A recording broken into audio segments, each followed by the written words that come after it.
Hello കൂട്ടുകാരെ, good morning. ഇതെൻ്റെ first video ആണ് യൂട്യൂബ് ചാനലിലേക്കുള്ള ആദ്യത്തെ ലോങ് വീഡിയോ ആണ്. അപ്പോൾ ഇതെടുത്ത് വെച്ചിട്ട് കുറച്ച് മാസങ്ങളായി. ഡിസംബറിലെടുത്ത വീഡിയോ ആണ്, ഡിസംബർ ലാസ്റ്റ് എടുത്ത വീഡിയോ ആണ്. അപ്പോൾ കാര്യത്തിലേക്ക് കിടക്കാം. ഒരു പർച്ചേസ് ഡേ ഔട്ട് പോലെ നമ്മൾ എടുത്തതാണ്. അപ്പോൾ ഞാനും എൻ്റെ ഒരു കസിനും കൂടിയിട്ടാണ് പോകുന്നത്. നമ്മുടെ വീടിൻ്റെ അവിടെ നിന്ന് ബസ്സൊക്കെ കയറി നേരെ തൃശ്ശൂർ വന്നിറങ്ങി നേരെ നമ്മൾ ചെല്ലുന്ന കല്യാൺ 99ലേക്കാണ്. തൃശ്ശൂരുള്ള എല്ലാവർക്കും അറിയാമല്ലോ. അപ്പോൾ നമ്മൾ ചെന്നത് വേറെ ഒന്നുമല്ല, നമുക്കൊരു ട്രിപ്പ് വരുന്നുണ്ടായിരുന്നു. ജനുവരിയിൽ നമ്മളൊരു ട്രിപ്പ് പോയിട്ടുണ്ടായിരുന്നു ഊട്ടിയിലേക്ക്.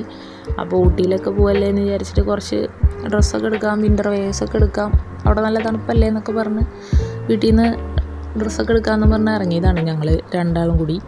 അപ്പോൾ അവൾക്കും എടുക്കണമായിരുന്നു, എനിക്കും എടുക്കണമായിരുന്നു. അപ്പോൾ അങ്ങനെ നമ്മൾ ഡ്രസ്സൊക്കെ എടുത്ത് ട്രയലൊക്കെ ചെയ്ത് ഡ്രസ്സൊക്കെ എടുത്തു. എന്നിട്ട് എല്ലാം കഴിഞ്ഞ് കഴിഞ്ഞപ്പോഴാണ് ഓർത്തത്, അയ്യോ നമ്മൾ വീഡിയോ എടുത്തില്ലല്ലോ എന്ന്. അപ്പോൾ പെട്ടെന്ന് ഞാൻ ബില്ല് ചെയ്യുന്ന ടൈം കൊണ്ട് അവൾ വേഗം ഫോണൊക്കെ എടുത്ത് ഓടിപ്പോയി അത്യാവശ്യം ക്ലിപ്സൊക്കെ എടുത്തതാണ് കേട്ടോ. നിങ്ങളീ കാണുന്ന അത്യാവശ്യം ഓടി നടന്ന് പുള്ളിക്കാരി ക്ലിപ്സൊക്കെ എടുത്തിട്ടുണ്ട്. വീഡിയോ ഒക്കെ എടുത്തത് അവൾ തന്നെയാണ് കേട്ടോ, ഞാനൊന്നല്ല. അവൾക്ക് തന്നെയാണ് ഇതിൻ്റെ ക്രെഡിറ്റൊക്കെ കൊടുക്കണേ. അപ്പോൾ അതൊക്കെ കഴിഞ്ഞ് നമ്മൾ ഫുഡ് കഴിക്കാമെന്ന് വിചാരിച്ചിട്ട് ഫുഡ് കഴിക്കാൻ കയറിയിട്ട് അപ്പോൾ അവളെന്തോ സ്നാപ്ചാറ്റൊക്കെ എടുത്തിട്ട് എന്തൊക്കെയോ കാണിക്കുന്നുണ്ട്. ഞാനതിന് ഇരുന്നും കൊടുക്കുന്നുണ്ട്. അങ്ങനെ മസാല ദോശ വന്നു, അടിപൊളി മസാല ദോശയായിരുന്നു. നമ്മൾ തൃശ്ശൂർ പോയാൽ മസാല ദോശ തന്നെയാണ് കൂടുതലും ഫസ്റ്റ് കഴിക്കാറ്. അങ്ങനെ മസാല ദോശയൊക്കെ കഴിച്ച് നേരെ നമ്മൾ ഒരു ചെരുപ്പ് കടയിലാണ് ചെന്നത്. ചെരുപ്പ് കടയിൽ ചെന്നപ്പോൾ എനിക്ക് പെട്ടെന്ന് ചെരുപ്പ് മാറി ഷൂ മതി എന്ന് പറഞ്ഞിട്ട് ഒരു ഷൂ പെട്ടെന്ന് തന്നെ കണ്ടുപിടിച്ചു. എനിക്ക് പറ്റിയൊരു ഷൂ കിട്ടി.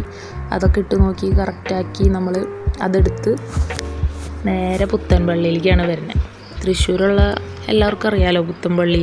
അപ്പോൾ നേരെ പുത്തൻപള്ളിയിലെത്തി. നമ്മളെത്തിയ ടൈം എന്തായാലും അടിപൊളി ടൈമായിരുന്നു കേട്ടോ.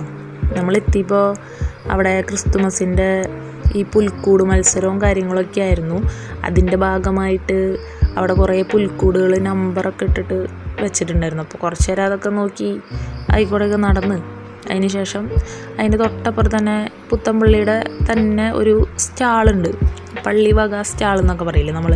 അതായത് ഈ പള്ളിയിലേക്കുള്ള ഐറ്റംസ്, അതായത് നമ്മൾ വീട്ടിലേക്ക് ക്രിസ്ത്യൻ ബേസ് ചെയ്തിട്ടുള്ള ഐറ്റംസ് ഉണ്ടല്ലോ. അതായത് രൂപക്കൂട്ടിലേക്ക് വയ്ക്കുന്ന രൂപങ്ങൾ, അതുപോലെ മെഴുകുതിരി, കൊന്ത, പ്രാർത്ഥനാ പുസ്തകങ്ങൾ, അങ്ങനെ കുറേ ഐറ്റംസ്, നല്ല ക്യൂട്ടായിട്ടുള്ള ഐറ്റംസ്, ഈശോയുടെ രൂപങ്ങൾ, ഈശോയുടെ പിക്ചേഴ്സ് കണ്ടില്ലേ, അതൊക്കെ അങ്ങനെ എന്തൊക്കെയാണോ ക്രിസ്ത്യൻ ബേസ് ചെയ്തിട്ട് വേണ്ട എല്ലാം ഉണ്ട് അവിടെ.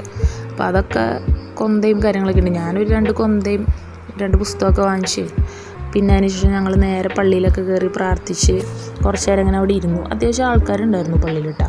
അങ്ങനെ കുറച്ച് നേരം അവിടെ ഇരുന്നപ്പോൾ തന്നെ ഒരു സമാധാനം മനസ്സിന്. അതിന് ശേഷം നമ്മൾ തിരിച്ചു വന്നപ്പോൾ ഒരു ചേട്ടൻ ഇങ്ങനെ ഏതെടുത്താലും 30 രൂപ എന്ന് പറഞ്ഞിട്ട് കുറച്ച് കമ്മലുകൾ. അപ്പം നമ്മളൊന്നും നോക്കിയില്ല, കുറച്ച് കമ്മലൊക്കെ വാങ്ങിച്ച് തിരിച്ച് നേരെ വീട്ടിലേക്ക് പോയി.